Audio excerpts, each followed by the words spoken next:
నమస్తే, welcome to NN special debate. నేను వారుణ్. కులగణన పుట్టినప్పటి నుంచి చచ్చిపోయే వరకు ఉండేది కులం. మతం మారినా కానీ కులం అనేది మారదు. ఎవ్వరికి కూడా అందరికీ అది స్టాండర్డ్గా ఉంటుంది. ఇక ప్రీవియస్లోకి వెళ్తే కులాల నిర్మూలన కోసం, కులాల కోసం కూడా ఉద్యమాలు జరిగాయి. అదే ఉద్యమాలు ఇప్పుడు కుల గణన ఏర్పాటుకు సిద్ధమవుతుంది. దాదాపు విద్యారంగంలో, వైద్య రంగంలో, ఈ ప్రజెంట్ అధికార రంగానికి కూడా కులగణన అనేది చాలా ముఖ్యంగా మారింది. సో తెలంగాణ రాష్ట్ర గవర్నమెంట్ కూడా ఈ కులగణన కోసం ప్రత్యేకంగా ఒక కమిటీని కూడా ఇప్పుడు 10:30కి గాంధీభవన్లో ఏర్పాటు చేస్తుంది టీపీసీసీ అధ్యక్షతన. సో దీనికి మహేష్ కుమార్ గౌడ్, దీపాదాస్ మున్షి, అదేవిధంగా రేవంత్ రెడ్డి అధ్యక్షతన ఈ యొక్క సమావేశం అయితే జరుగుతుంది. సో కాంగ్రెస్ ప్రభుత్వం ప్రతిష్టాత్మకంగా దీన్ని అయితే తీసుకోవడం జరిగింది. ఎందుకంటే స్థానిక సంస్థలు, నెక్స్ట్ వచ్చే స్థానిక సంస్థలకి ఇదొక ముందడుగుగా కాంగ్రెస్కి గెలవటానికి మరి ముఖ్యంగా కూడా ఉంటుందంటూ కూడా చాలామంది నేతలు చెప్తున్నారు. సో ఇంతకుముందు బీసీ నేతలందరూ కూడా ఖచ్చితంగా కులగణన కామారెడ్డి జిల్లాలో చేసిన దీన్ని చేస్తున్నందుకు కూడా ఖచ్చితంగా తీసుకోవాలి, కులగణన చేస్తే కానీ మేము బీసీలు మీకు సపోర్ట్ చేయమంటూ కూడా బీసీ నేతలు అంటున్నారు. సో ఈ విధంగా ఎట్టకేలకైతే కులగణనకైతే కాంగ్రెస్ గవర్నమెంట్ సిద్ధమవుతుంది. రేపు నవంబర్ 4వ తారీఖు నుంచి either November end are December వరకు కూడా ఈ యొక్క కులగణన చేస్తున్నారు. దాదాపు 14 మంది ఎమాన్యులేటర్ను కూడా దీన్ని నియమించారు. వీళ్ళకి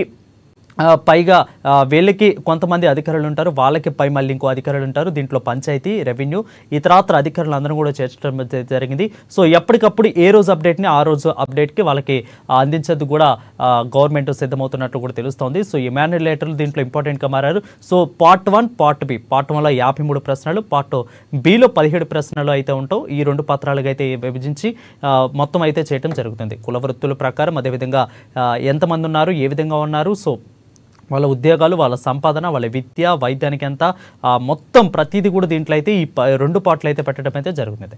సో ఈరోజు కాంగ్రెస్ గవర్నమెంట్ ప్రత్యేకంగా 10:30కి గాంధీభవన్లో ఈ కులగణన మీద అయితే టీపీసీసీ అధ్యక్షుని అయితే ఏర్పాటు చేయడం అయితే జరిగింది. సో ఎలా ఉండబోతుంది, అదేవిధంగా దీంట్లో డిబేట్లో పాల్గొనడానికి కత్తి వెంకటస్వామి, ఏఐసీసీ ఓబీసీ నేత, అదేవిధంగా ఎస్ విలాసు ఏఐటీయూసీ రాష్ట్ర కార్యదర్శి, ఇక రఘు ముదిరాజులు సంఘం రాష్ట్ర నేత, ఇక కొన్నిచెల్లి గణేష్ తుడుందెప్ప నేత, అదేవిధంగా హరీష్ సీనియర్ కరస్పాండెంట్ మనతో పాటు లైవ్లో సిద్ధంగా ఉన్నారు. వీరందరూ కూడా జాయిన్ అవుతారు. సో హరీష్, చెప్పండి, 10:30కి అయితే గవర్నమెంట్ అయితే సిద్ధమైంది. సో ఎన్ని గంటలు అయితే జరగనుంది, ఎన్ని గంటల వరకు, అదేవిధంగా ఏమేమి ముఖ్యంగా దీంట్లో ఏ పాయింట్స్ని వాళ్ళు మాట్లాడుకునే ప్రయత్నం అయితే చేస్తున్నారు అక్కడ? రైట్ వరుణ్, ఈరోజు ఉదయం 10:30 గంటలకు ఇందిరా భవన్లో కూడా కాంగ్రెస్ పార్టీ కీలక సమావేశం భేటీ అయింది.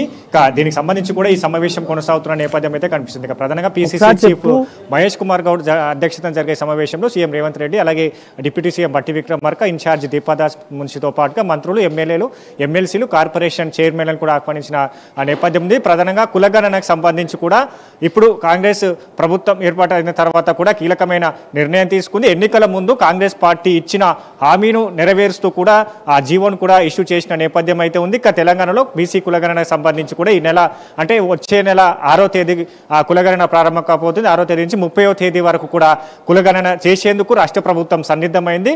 దాంతో పాటుగా గత ఎన్నికల ముందు ఏదైతే దేశవ్యాప్తంగా కాంగ్రెస్ పార్టీ అధికారంలోకి వస్తే కులగణన చేపడతామని ప్రధానమైన హామీ రాహుల్ గాంధీ ఇవ్వడం జరిగింది. ఇప్పుడు తెలంగాణలో కాంగ్రెస్ పార్టీ అధికారంలో ఉన్నది కాబట్టి తెలంగాణ కాంగ్రెస్ పాలిత రాష్ట్రాల్లో కులగణన చేపట్టేందుకు కాంగ్రెస్ అధిష్టానం సమాయత్తమైంది. తెలంగాణకు సంబంధించి కూడా ఇప్పుడు కులగణనకు సంబంధించి కూడా ప్రత్యేకంగా రాహుల్ గాంధీ కామారెడ్డి ఏదైతే బీసీ డిక్లరేషన్ సభ నుంచి బీసీ డిక్లరేషన్ సభలో నుంచి కూడా ఈ కులగణన చేపడతామని కాంగ్రెస్ పార్టీ ప్రధానమైన హామీ ఇచ్చింది. రాహుల్ గాంధీ హామీ మేరకు ఇప్పుడు ఆ హామీని కూడా నెరవేర్చేందుకు కాంగ్రెస్ ప్రభుత్వం సన్నిద్ధమైంది. ప్రధానంగా ఈ రోజు ఈ సమావేశంలో కూడా ప్రధానమైన ఈ అంశాలపైన కూడా కీలకంగా చర్చ జరుగుతూ ఉన్నది. ప్రధానంగా ఎందుకంటే బీసీ కులగణనకు సంబంధించి కూడా సుదీర్ఘ కాలం తర్వాత కూడా తెలంగాణలో బీసీ కులగణన చేపట్టబోతున్న నేపథ్యం అయితే కనిపిస్తుంది. ఈ కులగణన ద్వారా ఎట్లాంటి సంబంధించిన ఆ వర్గాలకు సంబంధించి ఎట్లాంటి లబ్ధి చేకూరబోతుంది, ఆ వర్గాలకు సంబంధించి కూడా ఆ కులగణన తర్వాత ఏ విధంగా ఉంటుంది, ఇప్పుడు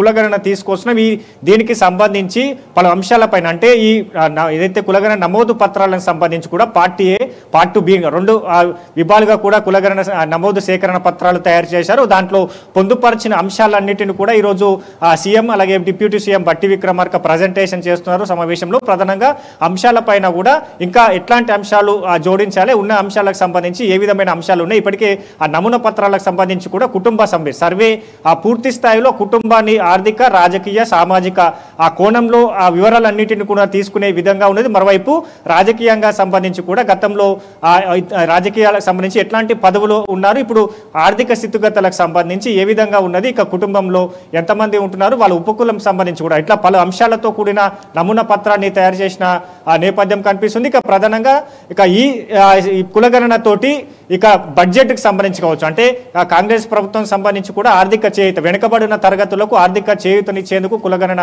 చేపట్టబోతున్నామని కాసేపటి క్రితమే ఉప ముఖ్యమంత్రి బట్టి విక్రమార్క చెప్పారు.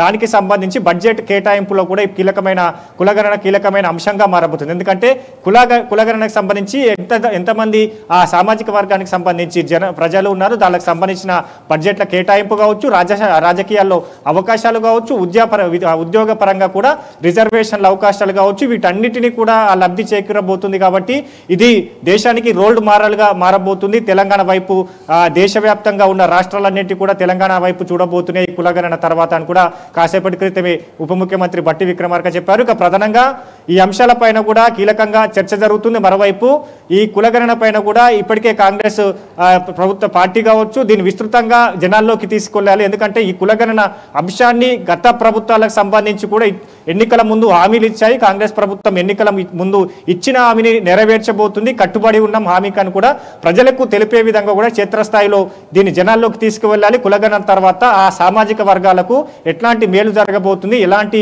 సామాజిక ఆర్థిక ఉద్యోగి ఉపాధి అవకాశాల్లో ఈ కులగణన తర్వాత ఏ విధంగా ఉండబోతుంది అనే దానిపైన కూడా కూలకుశంగా ప్రజలకు వివరించే విధంగా కూడా దీన్ని పెద్ద ఎత్తున